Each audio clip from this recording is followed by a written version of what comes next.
7th class. स्वागत है हमारी कक्षा 7th में संस्कृत विषय के अंतर्गत। मैंने आपको प्रथम वीडियो में प्रत्यय के बारे में आपको डिस्कस किया था, आपको बताया था। तो प्रत्यय मैंने बताया था कि ये प्रत्यय और उपसर्ग जो हैं ये दो शब्दांश होते हैं। इनका प्रयोग जो होता है वो स्वतंत्र रूप से नहीं होता, ये बताया था मैंने। और उपसर्ग शब्द जो हैं धातुओं के आदि में जुड़ते हैं। आदि का मतलब होता है प्रारंभ में जुड़ते हैं। तो जैसे कि उप, अनु, अव, ये सब जितने शब्द हैं ये उपसर्ग होते हैं। ये आप वाक्य के धातु के पहले जोड़े जाते हैं, उन्हें उपसर्ग कहते हैं।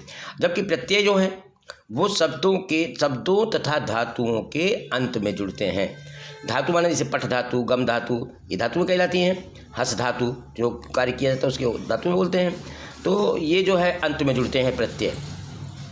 तो ये प्रत्यय और उपसर्ग जब हम शब्द निर्माण करते हैं उसमें बड़ी हेल्प करते हैं, सहायता करते हैं हमारी हैं। इनको दो भागों में मोटे तौर पर बांटा जाता है, तद्धित और कृत प्रत्यय, ये बताया था मैंने आपको। तो यहाँ पर निम्नलिखित कृत प्रत्ययों की चर्चा यहाँ पर की जाएगी, जो प्रत्यय धातुओं के अंत में जुड़ करके शब्दों का निर्माण करते हैं। प्रत्यांत शब्दों को कृदंत कहते हैं, कृत प्रत्यांत शब्दों को। निम्नलिखित प्रत्ययों के विषय में जानकारी दी जा रही है। कृत्वा प्रत्यय होता है नंबर 1, नंबर 2 लेप, नंबर 3 तुमुन, नंबर 4 कृत। तो कृत्वा प्रत्यय पास्ट पार्टिसिपल बोला जाता है। कृत्वा जो है धातु के अंत में कृत्वा प्रत्यय जुड़ने पर कृत्वा के स्थान पर त्वा शेष रह जाता है। केवल इसमें त्वा लिखा जाएगा, का आधा नहीं लिखा जाता है। जैसे कि गम में जब कृत्वा जोड़ा गया तो हो जाता है गत्वा, और पठ में पठित्वा, तो ये का नहीं लेता है, त्वा जुड़ जाता है, जिसका कि ये क्रिया जो होती है पूर्वकालिक क्रिया कहलाती है। जैसे कि पूर्वकालिक क्रिया उसे कहते हैं जो क्रिया आरंभ होती है दूसरी क्रिया आरंभ होने के पहले। जैसे पिता खाकर खेत पर गए, पिता खाकर खेत पर गए, तो यहाँ पर खाकर जो है ये पूर्वकालिक क्रिया कहलाएगी, और गए खेत पर जाना हुआ जो वो क्रिया हुई, क्योंकि खाने के बाद गए ना। तो पूर्वकालिक जो हुई खाकर, हंसकर, खेलकर, बैठकर, सोकर, ये ऐसी जगहों पर वहाँ पर कृत्वा प्रत्यय का प्रयोग किया जाता है। और इसमें कर या करके लगाने से यह जानकारी प्राप्त होती है।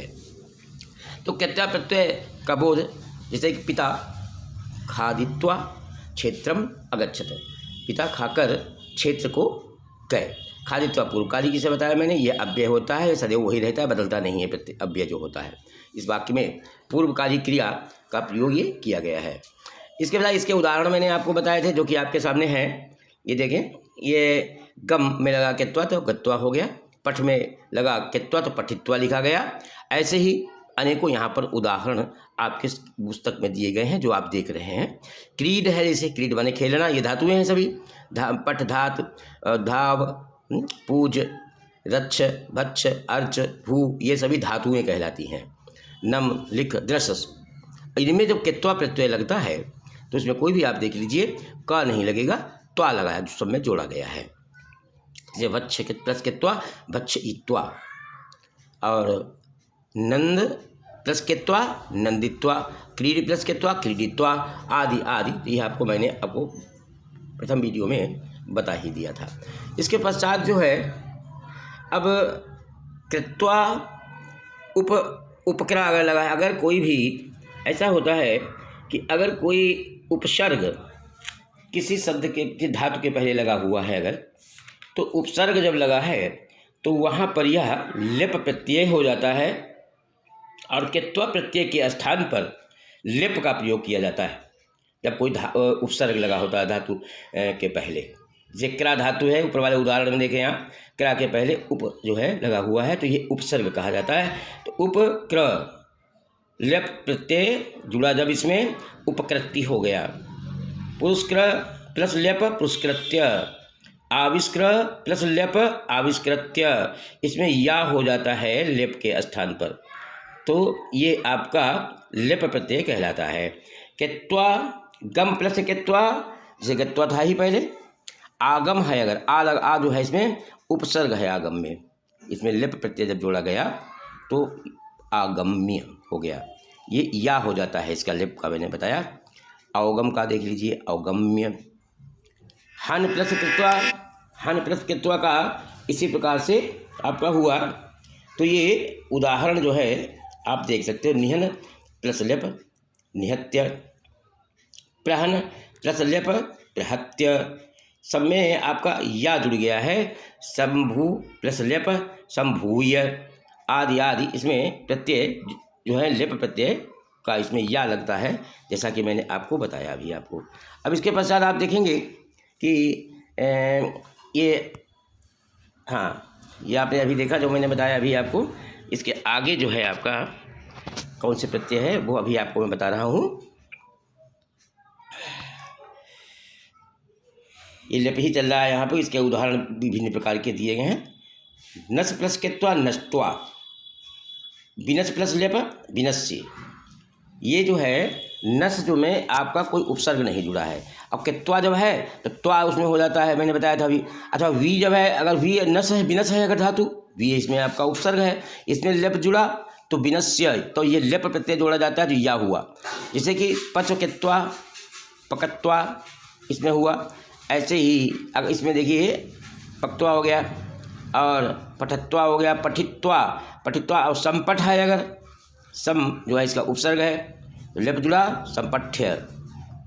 प्रचर प्लस लेप प्रचर्य, आपचर प्लस लेप आचर्य।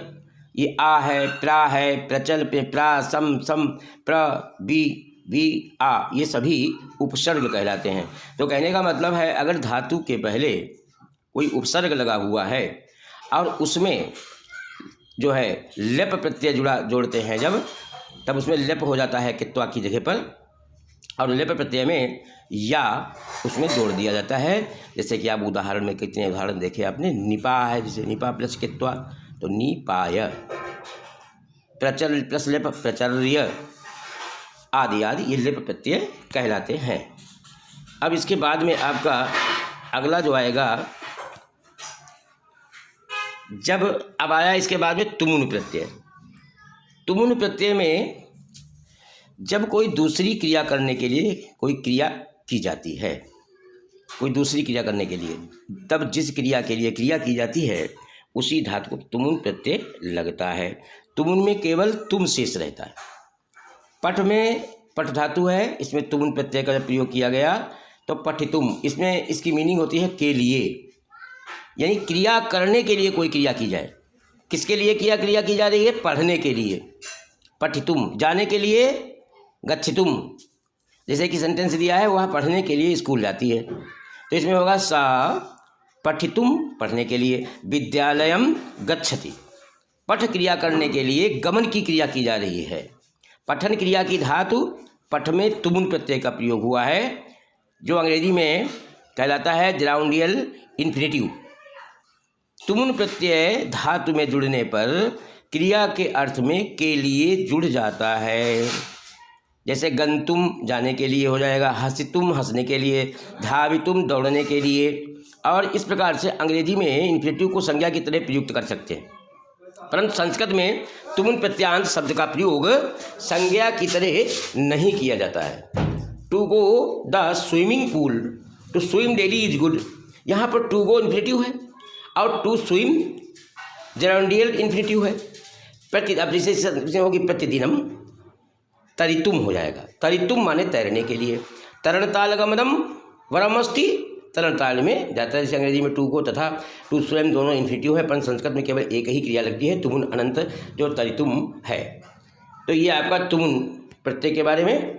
नेक्स्ट जो होगा आपका ये आएगा तुमुंत क्रिया के उदाहरण। अब जैसे कि तुमुंत क्रिया में देखिए, बालकः सारनाथम भ्रमुतुम पिता सा अगच्छत, बालक सारनाथ को घूमने के लिए पिता के साथ गया। इस वाक्य में बालक जो है भ्रमुतुम तथा अगच्छन दोनों का करता है। भ्रमुतुम माने भी टहलने के लिए हो जाता है, यहाँ पर क्रिया के पहले क्रिया और डबल क्रिया है। अगच्छन माना जाता है, जानते ही हैं। दोनों का कर्ता इसमें कौन कार्य करने वाला है? बालक जाता है। अतः यह स्पष्ट है कि तुमुन अनंत क्रिया तथा मुख्य क्रिया का कर्ता एक ही होता है। जो तुमुंत क्रिया हो मुख्य क्रिया का कर्ता दोनों का एक ही कर्ता होता है। दूसरा उदाहरण जैसे कौशलम प्रतिदिनम प्रवचनम श्रोतम मंदिरम गच्छति। कौशल प्रतिदिन, प्रवचन सुनने के लिए, श्रोतुम माने सुनने के लिए, मंदिर जाता है। तो तुमुनंत शब्द जो होते हैं वो अव्यय होते हैं, इसके रूप नहीं चलते कोई भी। अब इसके उदाहरण देख लीजिए आप। पठ प्लस तुमुन पठितुम हो जाता है।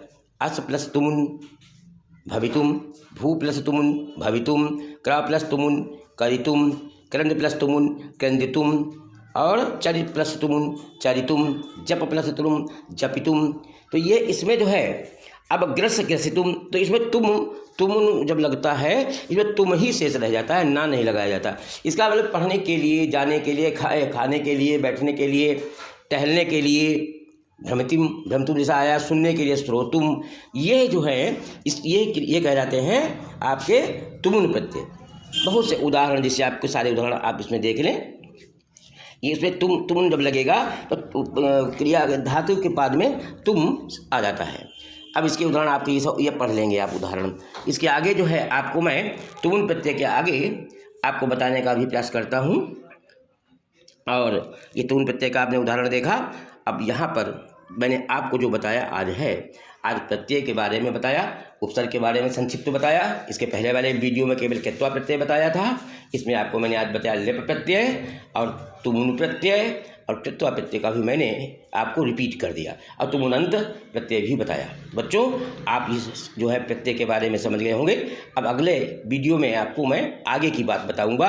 आज इन प्रत्ययों के बारे में समझिए और इन सारे उदाहरणों को पुनः आप देखने का प्रयास करिए। धन्यवाद। Okay, bye.